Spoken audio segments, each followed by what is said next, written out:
Good evening, Legal Marketing Association. Andrew Laver back in the Crescent City. We are live from the 2018 Legal Marketing Association Annual Conference. As you can probably see and hear behind me, the Exhibitors Hall is now open to everybody.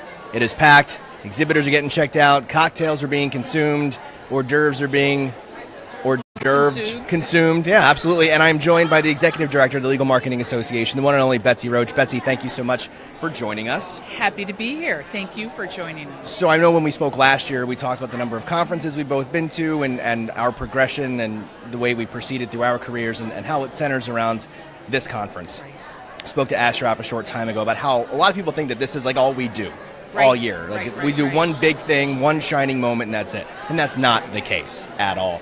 Tell our viewers, what is on the horizon in your mind for 2018, for the rest of the year, for the Legal Marketing Association, and then maybe even future, views and plans and... Yeah, so I'm not going to get into our regional events or local events, and there's a plethora of those, but at the international level, we do a lot of things around education and professional development. We've got over 50 webinars a year that we put on complimentary for our members. We have a new diversity and inclusion initiative where we have a committee and a SIG and lots of activity and support in those areas to help arm our members and community with D&I topics and things to advance their firms and even the association.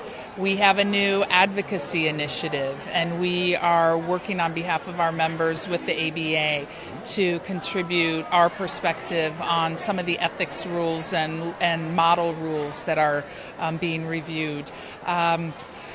We have, what else do we have? I'm a little brain dead right now, but it's been a day, it's been a couple of days, but those are some of the big substantive issues. We're also in the middle of doing our most comprehensive member research so that we can stay abreast of what our members value and how we can ensure that we're responding to those needs and values to stay relevant. And then we're also looking at our infrastructure and our staffing model and our governance model to make sure that with our recent change to regions that we're fully staffed and equipped to deliver on the promise of that. So, just a few things that we're doing. Yeah, yes, that's great. Just a few things. So we've talked about the number of years we've both been here. What is your favorite part of the conference? One of the points that Ashraf made earlier when we were talking was, it's really just like 2 or 3 days that the conference actually takes place. But a lot of people come for a week, a couple days before, a couple days after, make a vacation out of it, get away from the daily grind, and obviously enjoy the exhibition and the conference itself. What's your favorite part? So I think my favorite part is when I see people spotting each other from across the hall or across the... Happening behind you. Is it happening behind me? And it's and it's the hugs and just that recognition of long-lost friends that are coming together after being apart for so long.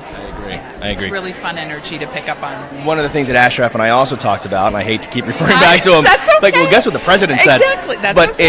it's Facebook Live, and how this has grown, social has grown, and for the 1,500 or so that are here, but the thousands of members that aren't here and watching this either live or later on the Facebook page, how much you can still be a part of the conference even if you're not boots on the ground. And obviously we use it as a tool to hope you come in future years. We'd love to have you here and have you in this spot, of course, next year.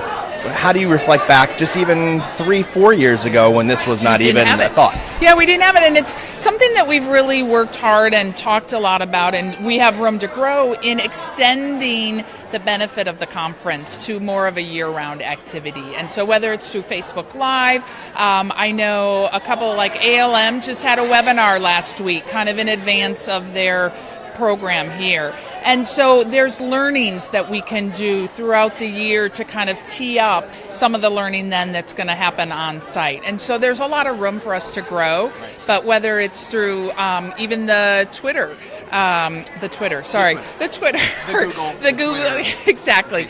But the tweets, like I know our social media SIG, and there's Nancy Merlin, there's a ton of our members that are really active out on the Twitter, to help share some of the knowledge as well. And so that's another really active part of that extension for the folks that can't be here. One of the things that Stephanie was talking about this morning when we did our first welcome broadcast earlier on was how it's not just you're here on the ground and you have your program book and you decide where to go or whatever comes with the name badge, but the conference app, all the tools within the app, and obviously the Facebook, the Twitter, the Snapchat filters, things along those lines, just to kind of expand it out further, a bigger, experience if you're here. And then, of course, if you're on the receiving end of those Twitter feeds and the Snapchat pictures and all that kind of stuff, you get to enjoy it as if you were here, because the 1,500 people are bringing it to those that aren't here on the ground. Well, and that's a challenging thing, because so many people, it is a real investment to come. And so whether you're a solo practitioner and you just can't, you didn't get the budget that year, or you just can't take the time away, or if you're with a big firm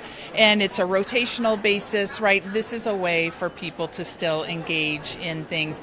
But I'm really reminded when I come to this event, the face-to-face, that's really so important. And that's where our regions and our locals really play a strong part in that connection and in that community and that sense of belonging that we have.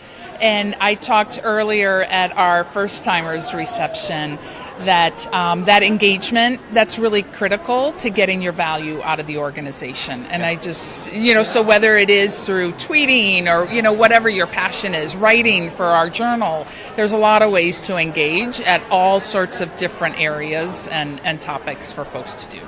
Sounds good.